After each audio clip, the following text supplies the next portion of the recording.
My name is Eli.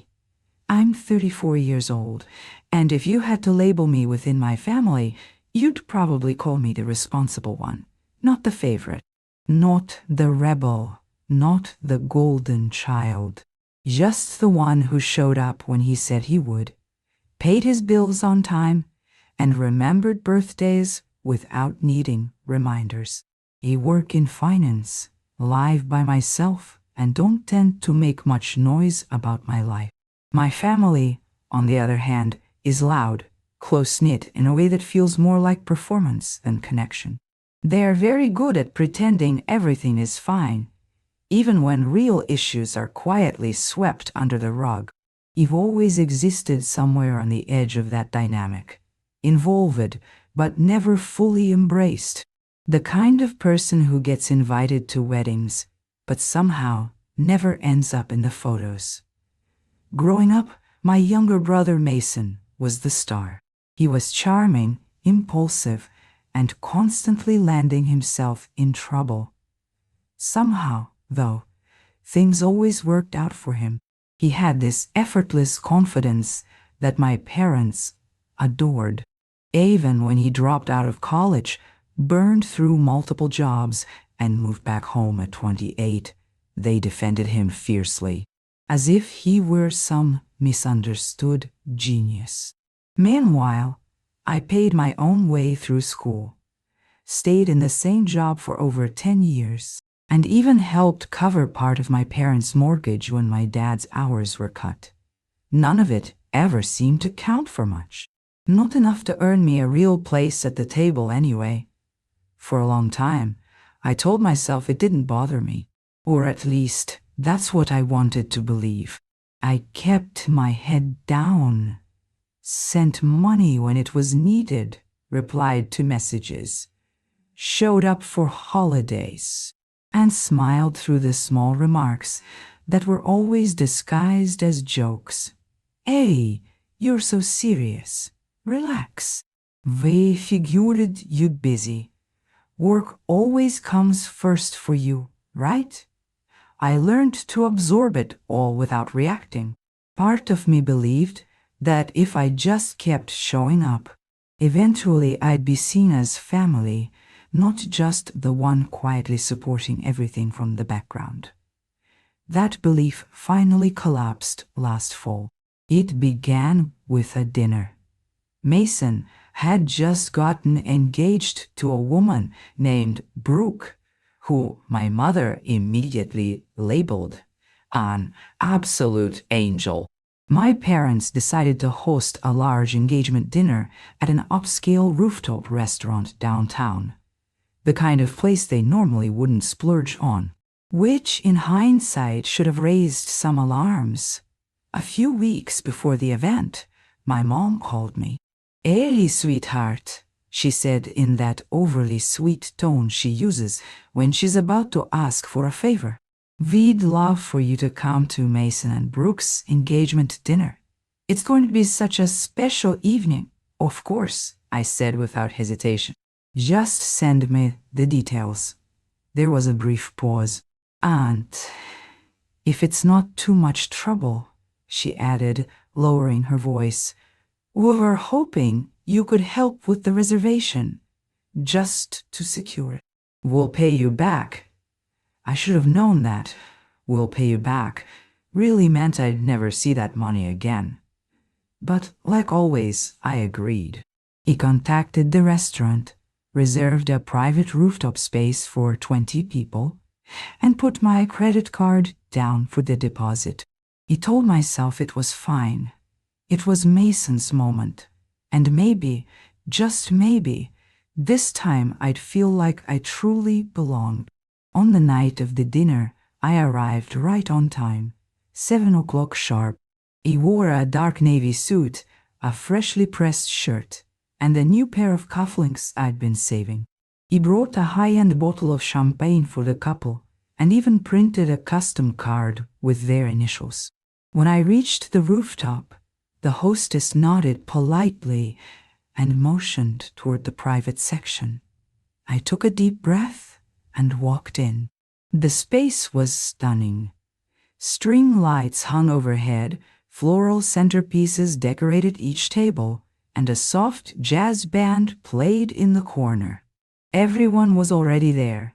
My parents, Mason, Brooke, her family, and several friends.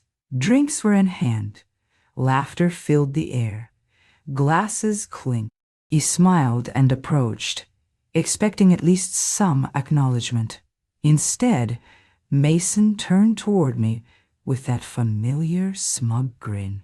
"Oh, hey," he said, barely glancing at the champagne. "Glad you could make it." Then he pointed casually toward a folding chair set off to the side, right next to a trash bin. "Sorry, man," he added with mock sympathy. "This table's for family only, but there's a spot for you over there." For a second, I thought he had to be joking. I looked at my mom. She gave me a tight smile, the one she uses when she doesn't want to step in. My dad laughed awkwardly and raised his glass. Brooke didn't even look up. A few people chuckled. I stood there longer than I should have. My chest tightened. My ears burned. I felt 13 again, excluded from a group photo at a relative's wedding because I didn't fit the look. Without saying a word, I walked over, placed the champagne bottle on the floor beside the chair, and sat down. I didn't even remove my coat. A waiter passed by and asked if I was with the party. I nodded. He handed me a glass of water and moved on.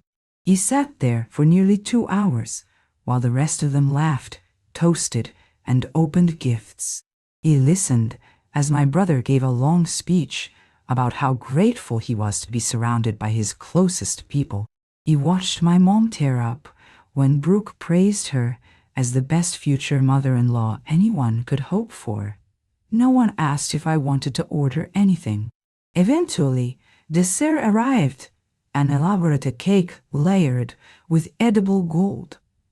The band slowed the tempo. The sun dipped behind the skyline. I realized no one had looked in my direction for at least half an hour. Then the bill arrived. He watched as the waiter approached the main table with a small leather folder tucked under his arm. He paused briefly, scanning the group, then glanced down at the credit card information on his tablet. I already knew what he was about to do. The card on file was mine. He took a few steps in my direction. "Excuse me, sir," he said quietly, his voice polite but firm. "The total for the event comes to $3,218. Would you like me to run the same card to close out the tab?" Every head at the table turned at once. Mason leaned back in his chair and raised an eyebrow. "Oh yeah," he said casually, as if discussing the weather. "Ellie's got it." The waiter looked at me. I smiled. It wasn't forced. It wasn't angry. It was calm, slow, deliberate. The kind of smile you wear when you've already made a decision. "Not my table," I said, just loud enough for everyone to hear. I was told this one was for family only. The silence that followed was razor sharp, like the room itself had cracked. Mason's mouth opened slightly, then closed. My mother frowned, confused, her eyes darting between me and the bill. My father straightened in his chair. Brooke's father furrowed his brow. The waiter hesitated, clearly unsure how to proceed. "I did make the reservation," I continued, nodding once, "and I paid the deposit, but I'm not seated with them." I gestured toward the folding chair. "I'm over there." I stood slowly and picked up my coat. Then I glanced at the trash bin beside the chair. Apparently, that's where I belong. For a moment, no one moved. The waiter stood frozen between tables. holding the check like it might explode. Mason looked like someone had just slapped him across the face. My mother's eyes narrowed as realization set in, her expression shifting from confusion to quiet panic. "Wait, Ellie," she said, her voice low and unsteady. "What are you doing?" I shrugged, following this seating arrangement. "Mom." Mason sighed. That table was for family. I assumed that meant I wasn't included. I turned back to the waiter. I didn't eat, I didn't drink. He wasn't welcome, so I won't be paying. Mason shot to his feet. "Don't be ridiculous," he snapped, the smirk gone now, replaced by something sharp and ugly. "It was a joke. Lighten up." "You always take everything so personally." The room had gone completely quiet. Even the jazz band in the corner slowed to an awkward murmur. Every pair of eyes was on me, but for the first time in years, I didn't feel small under their gaze. "Yeah," I said evenly. "That's the problem. Everything's a joke to you, as long as you're not the one paying for it." Brooke finally looked up, confusion flickering across her face as she realized this wasn't playful banter. Her father leaned forward slightly, his voice cutting through the silence. "You invited this man to your engagement dinner," he said to Mason, disbelief evident in his tone, "and seated him next to a trash can?" Mason scoffed and turned toward my mother, clearly expecting reinforcement. She straightened her posture and offered a strained smile. "Let's not exaggerate," she said quickly. "Ellie is just being dramatic. He's always been sensitive." That word landed exactly where it always did. Sensitive. The excuse she'd used my entire life to dismiss discomfort, to smooth over cruelty, to avoid accountability. The waiter cleared his throat. "I'm sorry to interrupt again, but the restaurant does need to process payment before we can close the private space. If the card on file won't be used, I'll need another form of payment." No one spoke. I turned toward the exit and started walking. "Ellie," my father said at last, his voice strained. "Come on, you already paid half.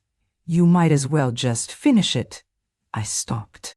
That sentence snapped something inside me. I turned around slowly. "You're right," I said. "I did pay the deposit." He called 3 restaurants to find one with a rooftop view because Mason wanted it. I scheduled the date around his football plans. He ordered custom floral arrangements because Mom said fake flowers would look cheap in the photos. I took a step closer, lowering my voice, but not enough to be ignored. He paid $500, non-refundable, without hesitation. He showed up on time, alone, in a suit, to support my brother.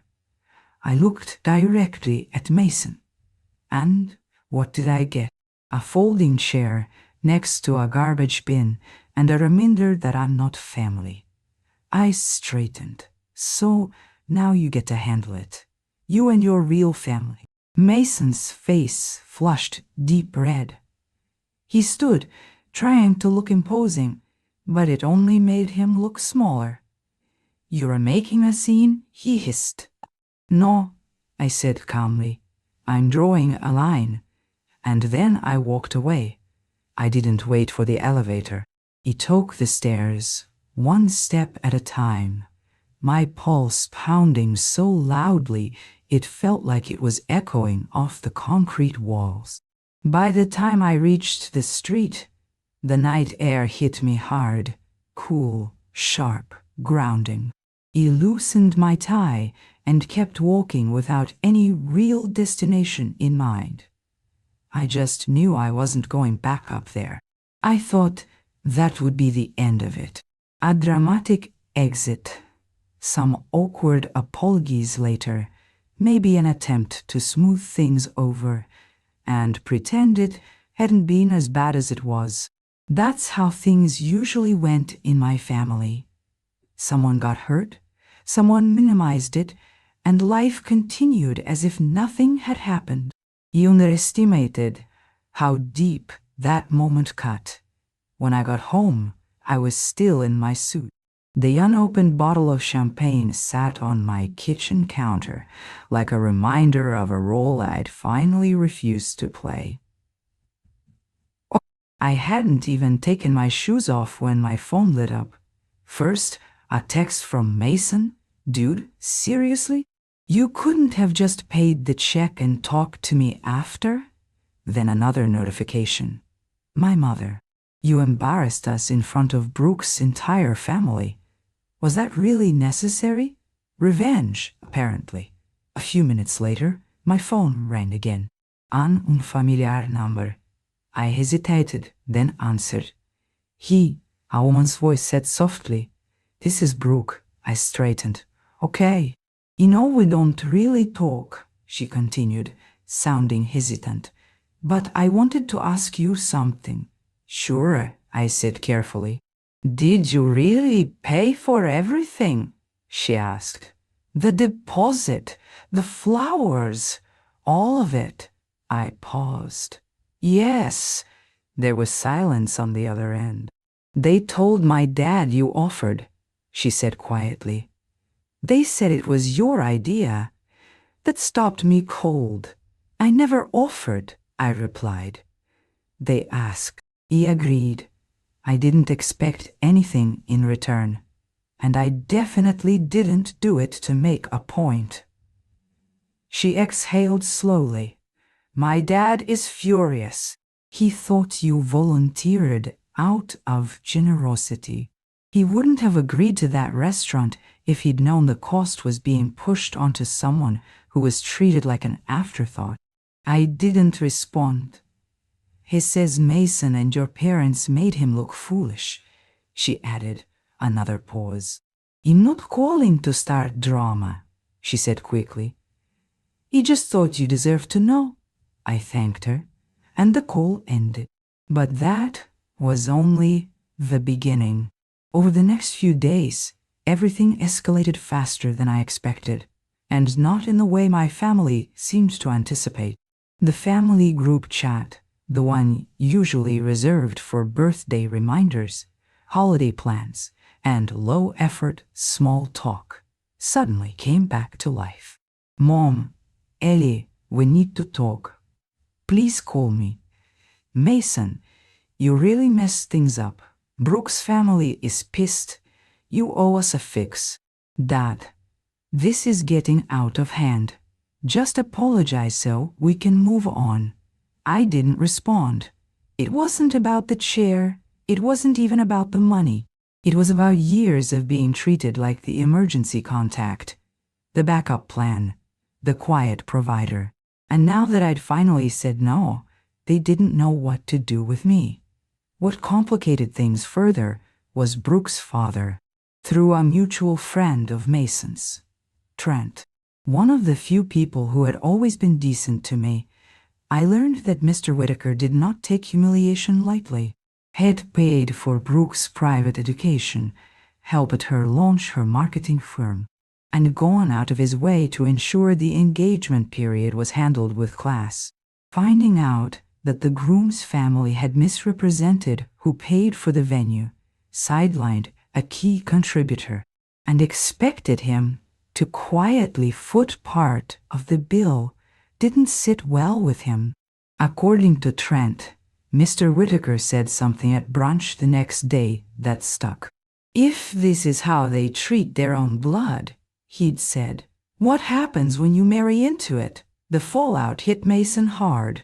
Wedding planning was suddenly on hold. Brooke went back to her condo to clear her head. The Pinterest boards disappeared. Deposits started getting questioned. Then my mother sent me an email, not a text, not a voicemail, an email. The subject line read, please. It was 5 paragraphs long, filled with gentle phrasing and emotional padding. She said she never meant to hurt me, that she didn't realize I felt excluded, that it would mean so much to the family if I'd just sit down with Mason and help smooth things over. What it didn't contain was an apology. "No, I'm sorry. Just we didn't know. You misunderstood. Let's not let one night ruin everything." He stared at the line, "The bond we've built for a long time." "What bond?" "The one where I drove 3 hours on Christmas Eve because Mason wasn't in the headspace to shop. The one where I canceled a long-planned trip to Spain because my dad needed surgery and they couldn't afford in-home care.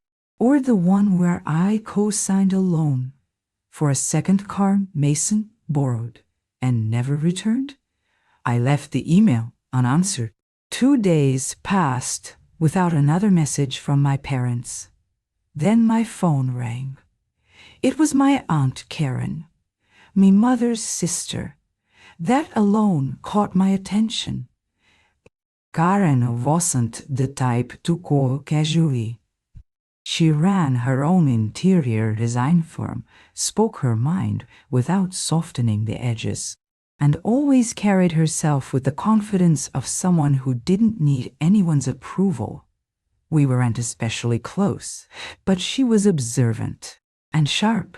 "Ailey," she said without preamble, "I heard about the dinner." "Of course you did," I replied, keeping my tone neutral.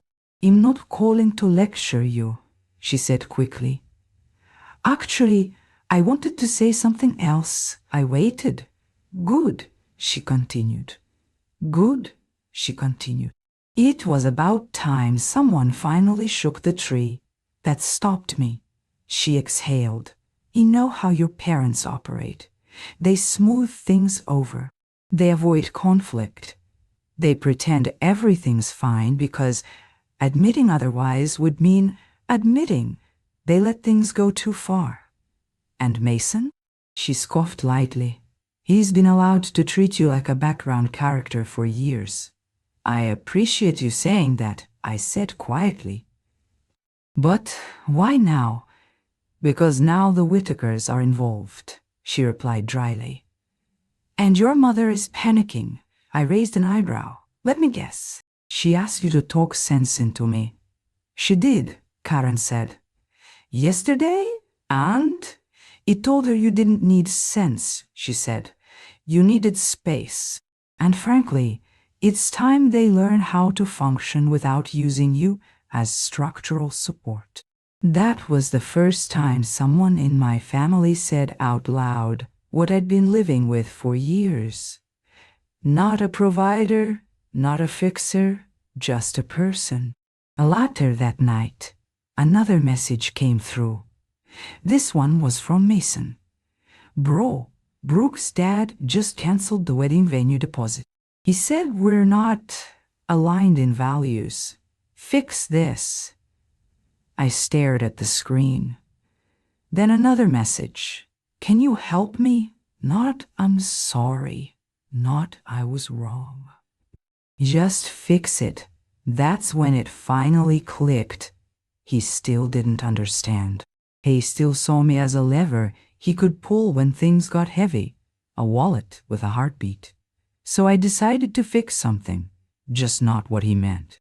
That night, I logged into a shared bank account I'd opened the year before, the one Mason had used temporarily when he was unemployed, the one that never quite got closed.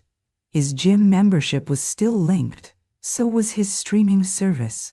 The balance wasn't huge, just a couple $1,000, but it was money I'd left there out of habit, out of loyalty, out of the belief that family meant keeping the safety net intact. I transferred the remaining funds into a new personal savings account. Then I called the bank and closed the joint account entirely. The next morning, my phone rang 4 times in a row. I ignored the first 3. When I finally answered, Mason's voice was frantic. "What did you do?" he demanded. I said nothing. Bro, he rushed on. I have dinner plans tonight. I was going to take Brooke to that place she likes. My card keeps getting declined. It says the account doesn't exist. I know. I said calmly. He closed it. Yo, what? His voice cracked. You can't just. I can, I said, and I did. There was a pause. You said I wasn't family, I continued evenly. You don't get to use my money if I don't even get a seat at the table. He sputtered for a moment, then shifted tactics. Come on, man. Mess is about jealousy, isn't it? He said. You've always hated that I get more attention. Now you're throwing a tantrum because Brooke's dad took your side. I laughed. Actually laughed. Oh, Mason, I said. You really think he's on your side? Silence. Don't worry, I added. You'll figure it out. You always do. Maybe ask Mom to open another line of credit. Or maybe Brooke's dad can teach you how to stand on your own. And then I hung up. A few hours later, my phone buzzed again. This time, it wasn't Mason. It was an email. The sender's name made me pause. Brooke. The subject line read, I think we need to talk. I stared at it for a long moment before opening it.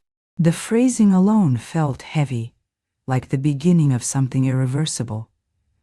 When I finally clicked, I realized quickly this wasn't a short message. It was carefully written, measured, polite, but threaded with the strain of someone who had been holding too many things together for too long. She began by acknowledging how uncomfortable the engagement dinner had been. She admitted she had noticed what was happening in the moment. He was so focused on making the night perfect, she wrote, that I didn't step back to see who was being sidelined. She explained that her father had been furious, not just because of the money, but because of what it represented. He had believed the reservation and expenses were a voluntary gesture, something offered freely.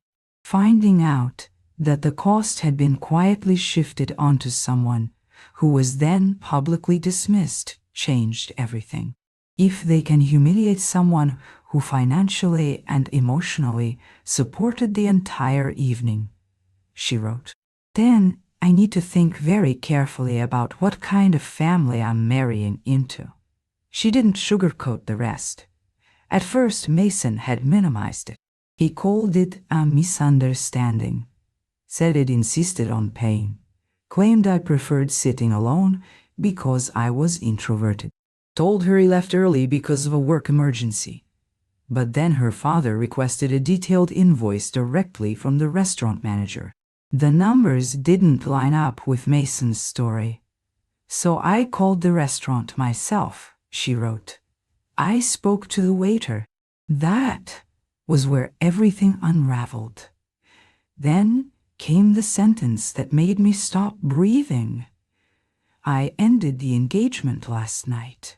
I read it twice. Then again, she explained that it wasn't just about the dinner.